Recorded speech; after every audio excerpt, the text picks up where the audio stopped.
बाबा जी की साजी नवाजी गुरु प्यारी साध संगत जी, आप सब नूं मेरा प्यार भरा राधास स्वामी जी। गुरु प्यारी साध संगत जी, अज का विषय जिहड़ा आ वो बड़ा ही महत्वपूर्ण होवेगा कि ध्यान की है, ध्यान टिकाउण दे साधन की हन ते ध्यान किसदा करना चाहिदा है ते गुरु दा ध्यान किस टिकाणे ते किस तरह करना चाहिदा है। असी अज इस दे बारे चर्चा करांगे क्योंकि असी जदों भजन सिमरन ते बैठते हाँ तो ध्यान विच एकाग्रता नहीं आ पाती, जिस करके असी अक्सर मौजूदा सतगुर दे अगे खड़े हो के ये सवाल करते हाँ कि मेरा मन नहीं लगता, मेरा ध्यान नहीं टिकदा। तो सब तो पहला सानू इस बाबत पता होना चाहिदा है कि ध्यान कहंदे किहनूं हन। जिसदा सिमरन होवे उसदा ध्यान अवश्य नाल आउंदा है, एक नूं दूसरे तो वख नहीं कर सकते। असी ध्यान तो बिना नहीं रह सकते। जद भी असी अखां बंद करके बैठते हाँ दुनिया के नज़ारे साडे सामने आउंदे हन। बच्चियां दे, घरां बारां दे, कारोबारां दे, शहर मुल्कां समुंदरां दे, जां तां उन्हां दा असी सिमरन करते रहंदे हाँ जां उन्हां दा ध्यान। इन्हां दोवां दे जरिए दुनिया साडे अंदर वसदी रहिंदी है। सुरत दी सिमरन शक्ति नूं मालिक दे सिमरन विच लगाओ ते सुरत दीआं अखां नाल उस नूं देखण दा यतन करो। इंसान दे अंदर दो ताकतां हन, एक सुरत ते दूसरी निरत। ये दोवें ही आत्मा दीआं दो सूरतां हन। सुरत नाल सिमरन करना ते सुनना है ते निरत दा काम वेखना जां ध्यान करना है। जे ता पेखन ते ता ध्यान, दृष्टि दे समेटन करके ध्यान बनदा है ते तत् ज्ञान की प्राप्ति हुंदी है। गुरु घर की बाणी है, तत् ज्ञान लाए ध्यान दृष्टि समेटिया। नाम दे जपण की जुगती की दूजी पौड़ी ध्यान है, जो सिमरन की गुड़ अवस्था का नाम है। ये सिमरन के पक जाण तो उत्पन्न हुंदा है। प्रभ के सिमरन ज्ञान ध्यान तत् बुद्ध। सिमरन दे साधन नाल रूह अखां दे पिछे 10वीं गली विच सिमटदी है ते ध्यान नाल अंतरमुख मंडलां उपर टकाओ पकड़ सकदी है। ध्यान शक्ति नूं आत्मिक मंडलां विच टिकाण नाल कई सूखम देश नज़र आउण लग जांदे हन। निरत दे खुल्लण तो बिना सुरत अन्नी रहिंदी है, किधर जा सकदी है। निरत बिना सुरत आंदरी, कहो कहाँ को जाए। रूहानी सफ़र विच अगे अगे निरत जाती है ते पिछे पिछे सुरत। निरत सखी नूं आगू बना के इंसान दी रूह शब्द विच समा जाती है। निरत सखी को आगूआ करके पल पल शब्द समाती। निरत सखी आगूआ हुई जां शब्द समाया। ध्यान करना एक कुदरती खासा है। कशू ते कूंजां दा ध्यान प्रसिद्ध है। ध्यान शक्ति नाल ਉਹ दूर रह के आंडे पकाते हैं। हुण असी गल करांगे कि ध्यान टिकाउण दे साधन की हन। ध्यान टिकाउण दे अनेकां साधन प्रचलित हैं।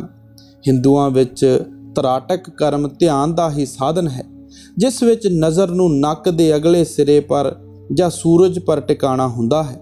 कई लोग बुत बना के जां महात्मा दीआं तस्वीरां पर ध्यान टिकाउंदे हन। कई अखरां दा कई तत्तां दे रंगां दा ध्यान करते हैं। रोमन कैथोलिक ते पारसी लोग हज़रत मसीह साहब दे जबरदस्ती जी दियां तस्वीरां दा ध्यान जमाते हैं। मुसलमान फकीरां विच भी ध्यान दे पकाउण दे कई साधन मौजूद हैं, जो नज़री जां बसरी करके कहे जाते हैं, क्यों जो इन्हां दा संबंध नज़र नाल है। इन्हां साधनां नूं ओह शुगल करके आखदे हैं, जिन्हां विचों प्रसिद्ध ये 9 शुगल हैं। पहला शुगल आफताबी। इस विच नज़र नूं चढ़दे सूरज पर टिकाउणा हुंदा है, जो सर्दी की रुत विच कीता जाता है। हिंदुआं नूं ये तराटक ध्यान है। शुगल मैयत जां शुगल मंसूरी। इस विच जमीन पर चित लेट के अर्थात पिठ दे भार लम्मे पै के मूँह उतां नूं करके जिसम नूं ढिला छड्ड के अंतरीव नज़र नूं दोवां भरवटियां दे पिछे जमाना पैंदा है। इस नूं हिंदुआं विच शावासन करके आखदे हैं। शुगल बजरजख अकबर। इस विच प्राणायाम करके तीसरे तिल पर निरत नूं एकागर करना हुंदा है। ਇਹ ਤ੍ਰਿਕੁਟੀ ਦੇ ਧਿਆਨ ਦੇ ਬਰਾਬਰ ਹੈ ਤੇ ਪਦਮ ਆਸਨ ਪਰ ਬੈਠ ਕੇ ਕੀਤਾ ਜਾਂਦਾ ਹੈ। ਚੌਥਾ, ਸ਼ੁਗਲ ਬਰਜ਼ਖ ਕਬੀਰ। ਇਸ ਵਿੱਚ ਨਿਰਤ ਨੂੰ ਅੰਦਰ ਤੇ ਬਾਹਰ ਮੁਰਸ਼ਦ ਦੇ ਸਰੂਪ ਪਰ ਟਿਕਾਇਆ ਜਾਂਦਾ ਹੈ।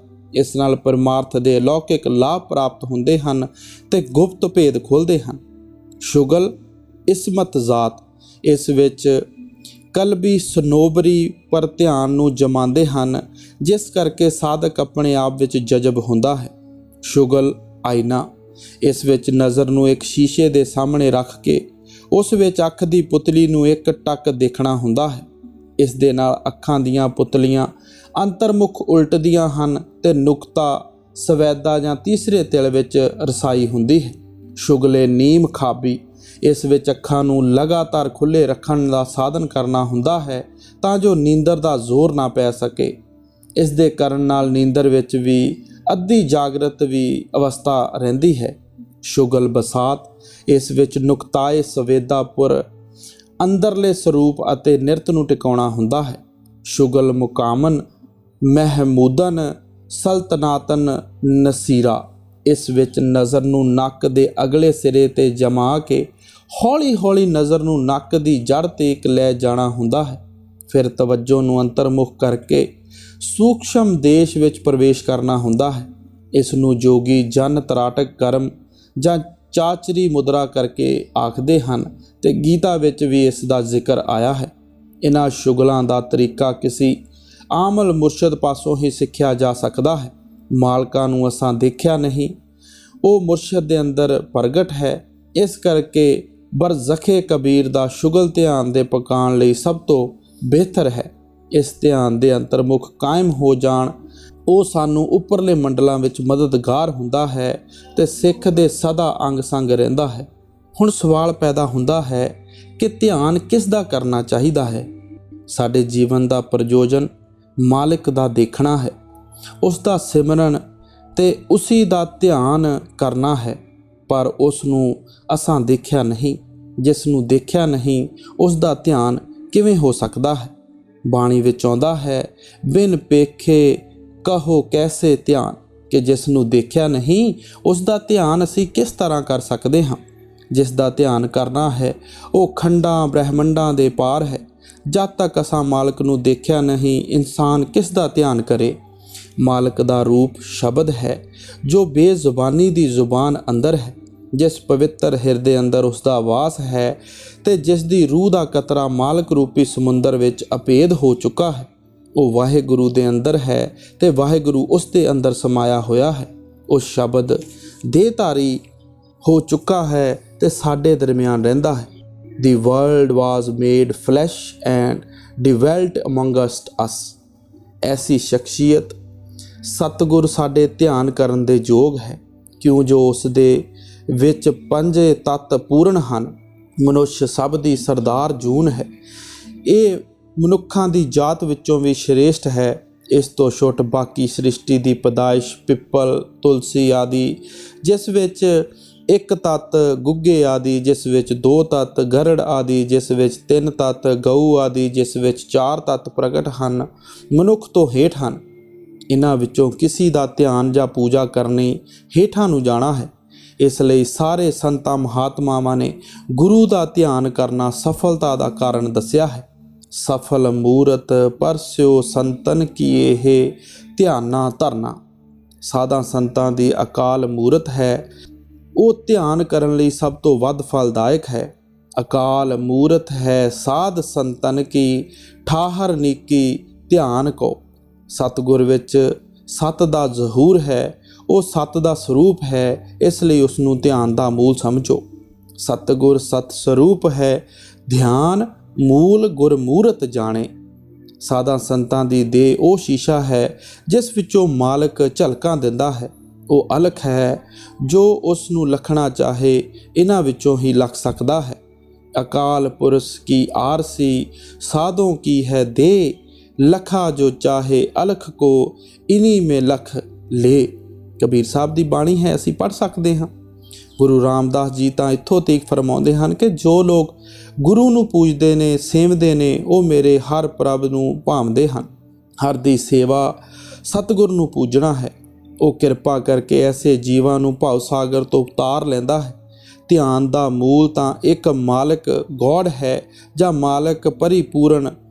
ਕਿਆ ਨਾਮ ਜਾਂ ਸ਼ਬਦ ਦੇ ਨਾਲ ਲੱਗਣਾ ਤੇ ਸੁਣਨਾ ਹੈ, ਜਾਂ ਉਸ ਹਸਤੀ ਦਾ ਧਿਆਨ ਹੈ ਜਿਸ ਵਿੱਚ ਉਹ ਪ੍ਰਗਟ ਹੈ। ਪਹਿਲਾਂ ਧਿਆਨ ਤਾਂ ਸੰਭਵ ਹੈ, ਕਿਉਂ ਜੋ ਅਸਾਂ ਹਾਲਾਂ ਉਸ ਨੂੰ ਦੇਖਿਆ ਨਹੀਂ। ਦੂਸਰਾ ਬਿਨਾਂ ਗੁਰੂ ਤੋਂ ਹੱਥ ਨਹੀਂ ਆਉਂਦਾ।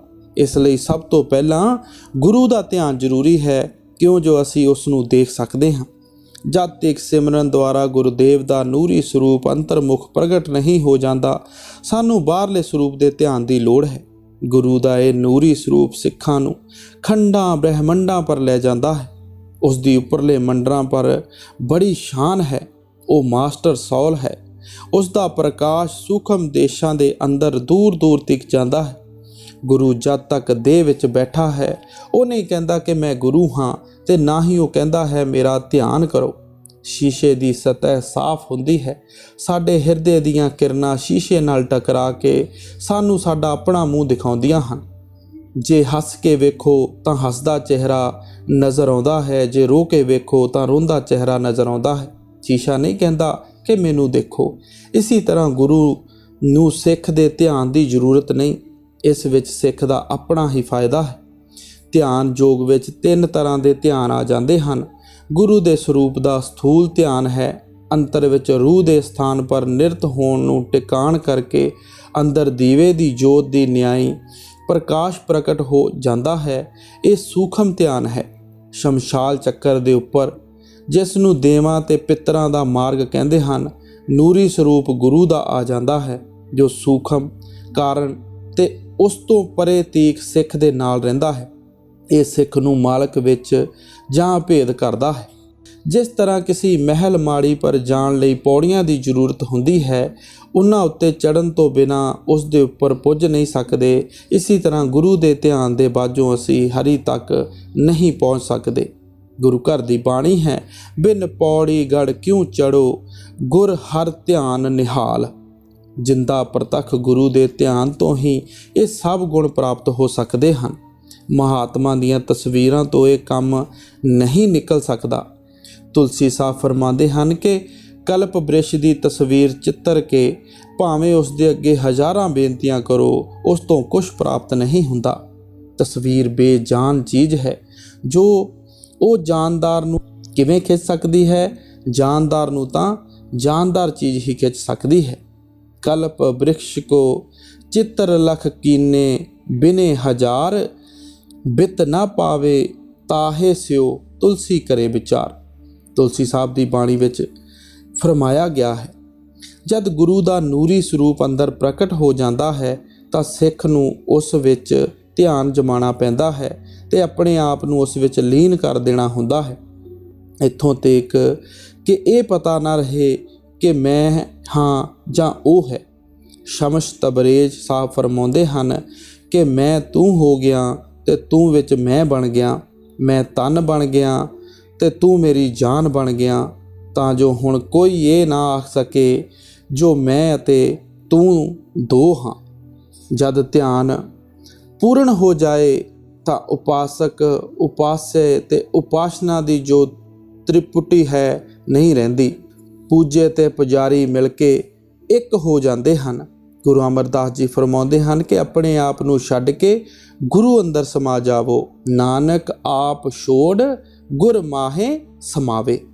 ਇਹ ਅਵਸਥਾ ਨੂੰ ਮੁਸਲਮਾਨ ਫਕੀਰ ਫਨਾ ਫਿਸ਼ੈਕ ਹੋਣਾ ਕਹਿੰਦੇ ਹਨ। ਗੁਰੂ ਫਿਨਾ ਫਿਲਾ ਭਾਵ ਵਾਹਿਗੁਰੂ ਵਿੱਚ ਸਮਾਇਆ ਹੋਇਆ ਹੁੰਦਾ ਹੈ। ਜੋ ਤਾਲਬ ਫਨਾ ਫਿਸ਼ੈਕ ਹੁੰਦਾ ਹੈ, ਉਸ ਦੇ ਅੰਦਰ ਬੇਇਖਤਿਆਰ ਅੱਲਾ ਵਸ ਜਾਂਦਾ ਹੈ।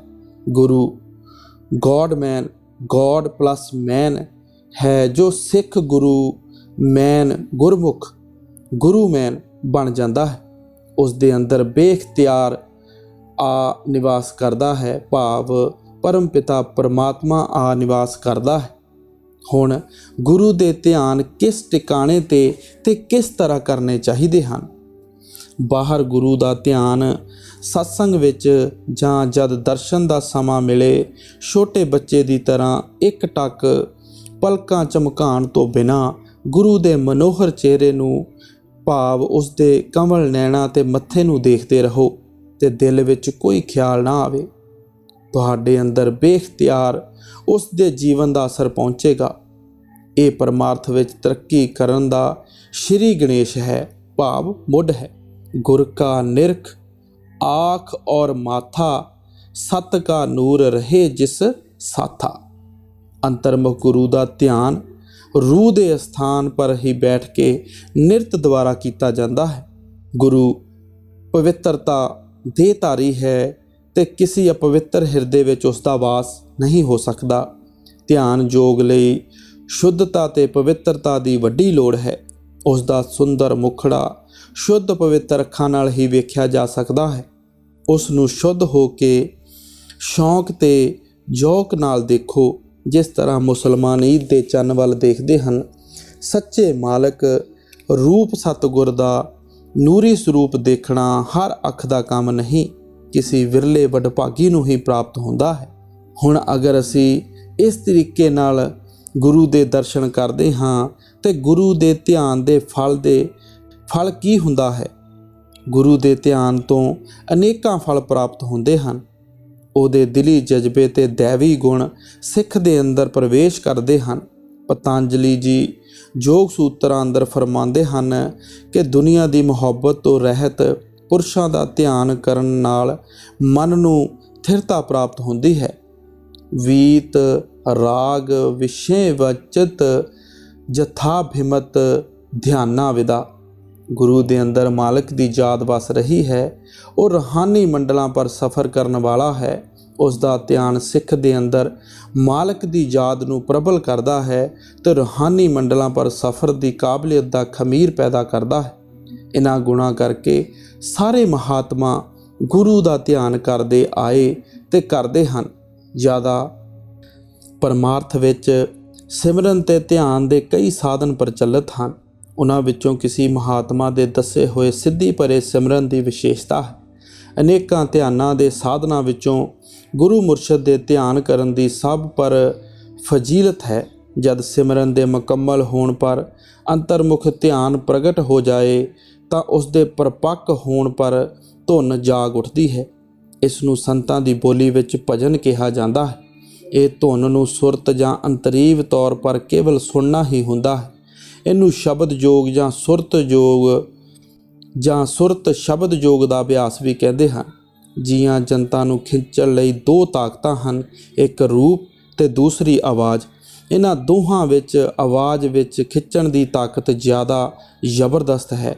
ਵਾਜੇ ਦੀ ਆਵਾਜ਼ ਪਰ ਮੋਹਿਤ ਹੋ ਕੇ ਹਿਰਨ ਆਪਣਾ ਮੂੰਹ ਉਸ ਪਰ ਰੱਖਦਾ ਹੈ ਤੇ ਪਕੜਿਆ ਜਾਂਦਾ ਹੈ। ਆਵਾਜ਼ ਦਾ ਅਸਰ ਸੱਪਾਂ ਆਦਿਕ ਪਰ ਵੀ ਹੁੰਦਾ ਹੈ। ਬੀਨ ਦੀ ਆਵਾਜ਼ ਪਰ ਮਸਤ ਹੋ ਕੇ ਸੱਪ ਸਿਰ ਰੱਖ ਦਿੰਦਾ ਹੈ। ਇਨਸਾਨਾਂ ਪਰ ਇਸ ਦਾ ਅਸਰ ਹੋਰ ਵਧੇਰੇ ਹੈ। ਇਨਸਾਨ ਦਾ ਮਨ ਮਸਤੀ ਵਿੱਚ ਝੂਮਣ ਲੱਗ ਜਾਂਦਾ ਹੈ। ਹਰ ਇੱਕ ਮਤ ਦੇ ਅੰਦਰ ਆਵਾਜ਼ ਜਾਂ ਕੀਰਤਨ ਦਾ ਸਾਧਨ ਪ੍ਰਚਲਿਤ ਹੋ ਰਿਹਾ ਹੈ। ਪੁਰਾਤਨ ਰਿਸ਼ੀਆਂ ਵਿੱਚ ਆਰਤੀ ਦਾ ਰਿਵਾਜ ਸੀ। ਹੁਣ ਵੀ ਹਿੰਦੂਆਂ ਦੇ ਮੰਦਰਾਂ ਵਿੱਚ ਆਰਤੀ ਦੇ ਸਮੇਂ ਘੰਟਾ ਤੇ ਸ਼ੰਖ ਵਜਾਏ ਜਾਂਦੇ ਹਨ। ਹਰੀ ਕੀਰਤਨ ਤੇ ਨਿਰਤਕਾਰੀ ਦੇ ਨਾਲ ਵੱਜਦੇ ਹਨ। ਸਿੱਖਾਂ ਵਿੱਚ ਵਿਸ਼ੇਸ਼ ਕਰਕੇ ਕੀਰਤਨ ਦਾ ਰਿਵਾਜ ਹੈ। ਇਸੇ ਤਰ੍ਹਾਂ ਈਸਾਈਆਂ ਦੇ ਗਿਰਜਿਆਂ ਅੰਦਰ ਘੰਟਾ ਵੱਜਦਾ ਹੈ ਤੇ ਸੁਰੀਲੀਆਂ ਤਾਨਾਂ ਵਿੱਚ ਰਾਗ ਗਾਇਆ ਜਾਂਦਾ ਹੈ। ਬੌਧਾਂ ਦੇ ਮੰਦਰਾਂ ਵਿੱਚ ਘੰਟੇ ਰੱਖੇ ਹੁੰਦੇ ਹਨ। ਮੁਸਲਮਾਨਾਂ ਵਿੱਚ ਸੂਫੀਆਂ ਦੇ ਅੰਦਰ ਕਵਾਲੀ ਦੇ ਸਮਾਹ ਦਾ ਸ਼ੌਕ ਪ੍ਰਬਲ ਹੈ। ਭਾਈ ਗੁਰਦਾਸ ਜੀ ਫਰਮਾਉਂਦੇ ਹਨ ਕਿ ਜਦ ਤੱਕ ਨਾਦ ਬਾਦ ਭਾਵ ਬਾਹਰਲੇ ਰਾਗਾਂ ਵਿੱਚ ਸੁਰਤ ਫਸੀ ਹੈ, ਅੰਦਰਲੀ ਸੱਚੀ ਆਵਾਜ਼ ਜਾਂ ਅਨਾਹਤ ਦੀ ਧੁਨੀ ਨੂੰ ਨਹੀਂ ਸੁਣ ਸਕਦੀ। ਜੋ ਲੋ ਨਾਦ ਬਾਦ ਨਾ ਅਨਾਹਦ ਵਿਸਾਖੀਏ। ਬਾਹਰਲੀਆਂ ਆਵਾਜ਼ਾਂ ਪਰ ਮੋਹਿਤ ਹੋ ਕੇ ਇਨਸਾਨ ਹਰਨ ਦੀ ਨਿਆਈ ਅਗਿਆਨ ਵਿੱਚ ਪਕੜਿਆ ਰਹਿੰਦਾ ਹੈ ਤੇ ਅੰਤਰਮੁਖ ਸ਼ਬਦ ਬੇਦੀ ਨਹੀਂ ਕਿਹਾ ਜਾ ਸਕਦਾ। ਜੋ ਪੈ ਨਾਦ ਬਾਦ ਸੁਨ ਮ੍ਰਿਗ ਆਨ ਗਿਆਨ ਰਾਚੈ, ਪ੍ਰਾਨ ਸੁਖ ਹੋਈ ਸ਼ਬਦ ਬੇਦੀ ਨਾ ਕਹਾਵੇ। ਨਾਦ ਬਾਦ ਤੋਂ ਪਰੇ ਹੋ ਕੇ ਹੀ ਅਭਿਆਸੀ ਅਨਹਤ ਸ਼ਬਦ ਵਿੱਚ ਲਵਲੀਨ ਹੁੰਦਾ ਹੈ। ਗੁਰਬਾਣੀ ਵਿੱਚ ਸਪਸ਼ਟ ਕਰਕੇ ਦੱਸਿਆ ਹੈ ਕਿ ਜਦ ਤੱਕ ਰਾਗ ਨਾਦ ਨੂੰ ਨਹੀਂ ਛੱਡਦਾ, ਉਸ ਨੂੰ ਦਰਗਾਹ ਵਿੱਚ ਮਾਣ ਨਹੀਂ ਮਿਲਦਾ। ਅਸਲੀ ਧੁਨ ਬਿਨਾਂ ਹੱਥਾਂ ਤੇ ਪੈਰਾਂ ਦੇ ਵਜਾਈ ਜਾਂਦੀ ਹੈ, ਜੋ ਬਾਹਰਲੇ ਵਾਜਿਆਂ ਤੇ ਸੱਤਾਂ ਸੁਰਾਂ ਤੋਂ ਪਰੇ ਹੈ। कर बिन वाजा पग बिन ताला, जे शब्द बूझे तां सच निहाला। ज़्यादा विस्तार लई पाठक जन बाहर दे वाजे ते नृतकारी दा अमलों की कमी करके आम लोग बाहरले शब्द विच ही रह गए। बाहरला शब्द खिंडी हुई सुरत नूं इकट्ठा करन विच किसी हद तक मददगार हुंदा है। बाहरले शब्द जां आवाज़ सानू खिंचदी है। सूफियां विच कवाली ते होर स्थानां विच कीर्तन जां वाजियां गाजियां नाल रूह रूहानी मंजिलां पर नहीं जा सकदी। इस दे नाल जीव त्रै गुणां विच ही फसिया रहिंदा है ते मनुष्य जन्म अकार्थ चलिया जांदा है। अंतरी रमे होए नाम दे कीर्तन करके ही जीव त्रिगुण अतीत हुंदा है ते उसदी सच्ची कल्याण हुंदी है। गुरबाणी दसदी है कि शब्द धुन मनुख मात्र दे अंदर लगातार हो रही है, जिस नूं अखंड कीर्तन करके कहा गया है। अखंड कीर्तन तिन भोजन चूरा, कहो नानक जे सतगुर पूरा। इसी सबब करके संतां ने बाहरलियां आवाज़ां दे सेवन ते उस दी मस्ती विच निरतकारी नूं प्रवान नहीं कीता। मुसलमान फकीरां ने भी बाहरले रागां नादां नूं छड्ड के अंदरली रूहानी आवाज़ नूं सुनन पर जोर दिता है ते कहा है कि अफसोस तू जिस्म दी कैद विच बधा पिया है, ਉਹ रहमान दी पाक आवाज़ नूं नहीं सुनदा। नाम ਜਾਂ शब्द ਦੇ कीर्तन ਨੂੰ ही ईश्वर प्राप्ति ਦਾ साधन ਮੰਨਿਆ है। ਇਹ अंतरमुख मत्थे पर प्रगट ਹੁੰਦਾ है। ਇਹ शांति ਤੇ सुख देण वाली धुन साधु संग करके प्राप्त ਹੁੰਦੀ है। ਇਹ रमे होए नाम ਦੇ कीर्तन ਦੀ पूंजी हरि ने साधु पास रखी हुई है। जो उसके बचन सत सत करके मन्ने उस नूं प्रगट हो जाती है। ये धुन भावें घट घट अंदर हो रही है पर सुनाई नहीं दिंदी, इसलिए दीक्षित हो के अंतरमुख अभ्यास करना पैंदा है। ये गुरमुखां दे भागां विच आउंदी है। ये धुन दे सुनन दे अनेकां फल प्राप्त हुंदे हन। बाहरले राग नाद जां मन बाहरले राग नाद नाल मन जाग उठदा है ते रूह सौ जाती है, पर इस अंतरी धुन नाल रूह जन्म जन्म दी सुत्ती जाग उठदी है ते मन सौ जाता है। मन दे काबू करन दा कोई इलाज नहीं सिवाए शब्द धुन दे। ਉਹੀ धुन दे रस नूं पी के खड़ा हो जाता है। सुरत दी जुबान नाल सिमरन, सुरत दियां अखां नाल ध्यान कायम करना ते सुरत दे कन्नां नाल ही शब्द जां नाम दी धुन नूं सुनना ही सब साधना दा निचोड़ है, जो सहज थी सहज ते जल्दी फलन वाला है। इस नूं बच्चा बुढ़ा जवान बिना किसी मुशक्कत दे कर सकता है।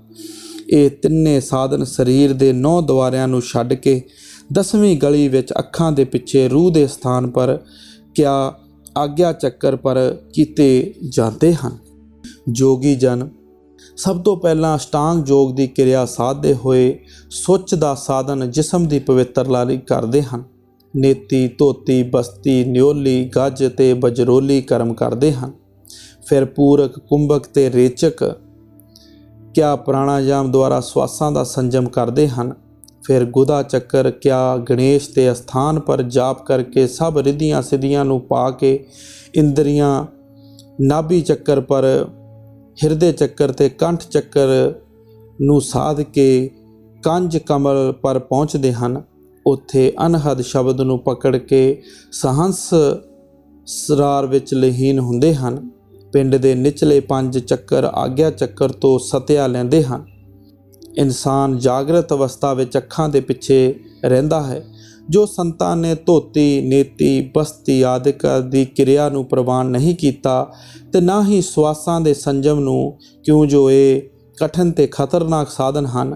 निचले 5 चक्करां दे सिद्ध करन दी अवस्था भी नहीं मन्नी। शमस तबरेज साहिब जी ने इन्हां चक्करां नूं गरी तन भाव कबर करके बयान किया है।